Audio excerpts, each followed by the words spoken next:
Our friendship, though distant and uncertain, found its roots in an unlikely place, the morgue where we both worked as interns. Mark had always been a solitary figure, keeping to himself amidst the somber surroundings. Meanwhile, I struggled to focus on my duties, my mind preoccupied with the aftermath of a painful breakup. This distraction led me to miss several practical classes, jeopardizing my progress. Despite his solitary nature, Mark extended a helping hand, patiently guiding me through the lessons I had missed. It was this unexpected act of kindness that sparked the tentative bond between us. While our interactions remained sparse and our connection somewhat distant, there was an unspoken understanding between us. Mark's quiet support during my turbulent times left an indelible mark on me, forging a friendship that, though unconventional, provided solace in moments of uncertainty. One rainy evening after our shift at the morgue, I made the spontaneous decision to offer Mark a ride home.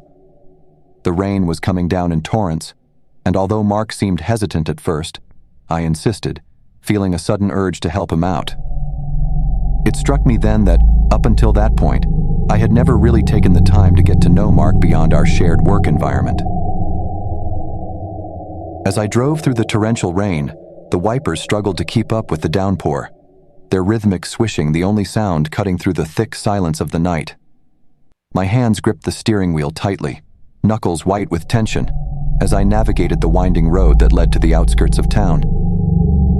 I was dropping off my friend Mark at his house. He had called me earlier, sounding frantic, asking if I could give him a ride home from the city. I didn't mind, of course. Mark was a good friend, and I couldn't let him wander the streets alone in this weather.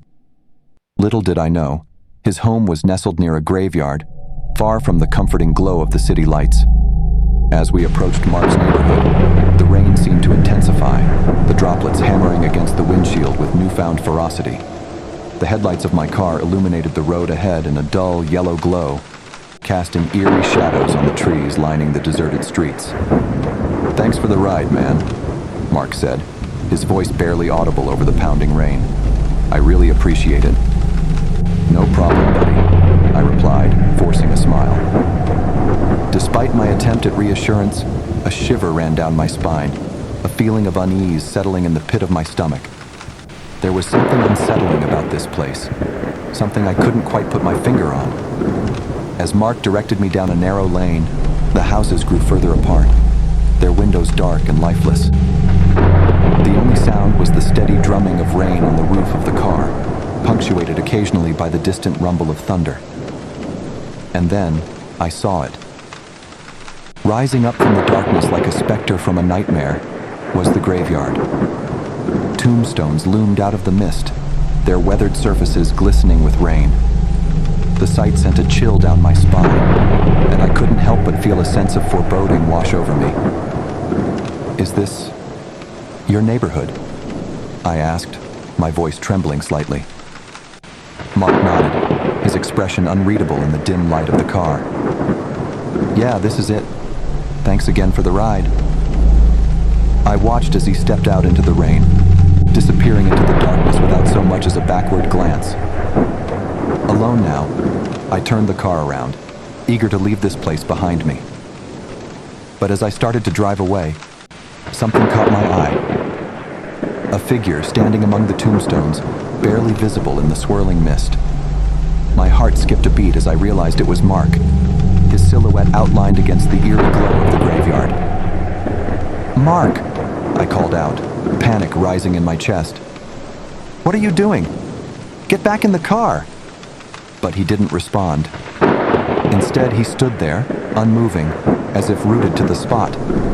And then, with a suddenness that made my blood run cold, he turned and began to walk deeper into the graveyard, disappearing into the darkness.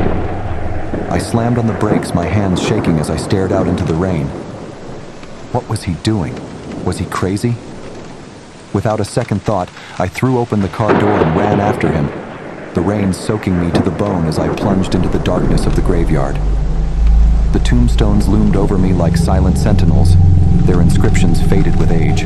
I called out for Mark, my voice echoing off the cold stone walls, but there was no response. Panic gnawed at my insides as I stumbled through the maze of graves, each one more ominous than the last. And then, I saw him. Mark, standing at the edge of an open grave, his back to me. Relief flooded through me as I rushed towards him, ready to drag him out of this nightmare and back to safety. But as I drew closer, I saw something that made my blood run cold. Mark wasn't alone. There was someone else with him. A figure cloaked in shadow, its features obscured by the darkness. "Mark, who is that?" I shouted, my voice trembling with fear. But he didn't respond. Instead, he turned to face me, his eyes empty and devoid of life. And then, with a voice that sent shivers down my spine, he spoke. "It's too late for me," he said, his voice hollow and distant. "But you can still save yourself. Run. Run while you still can." And then, with a suddenness that made my heart stop, he stepped back into the grave, disappearing into the darkness below. I stood there, frozen in shock, as the figure turned towards me, its eyes gleaming with malevolence. Without a second thought, I turned and ran, my feet slipping in the mud as I fled through the graveyard. Behind me, I could hear the sound of laughter, cold and cruel, echoing through the night. I didn't stop running until I reached my car, my breath coming in ragged gasps as I fumbled for the keys. With trembling hands, I started the engine and peeled out of the graveyard, leaving behind the horror of that night. To this day, I still can't shake the memory of what happened. I don't know what I saw in that graveyard or what became of my friend Mark, but one thing is for certain. I'll never forget the terror of that rainy night, or the haunting laughter that still echoes in my nightmares.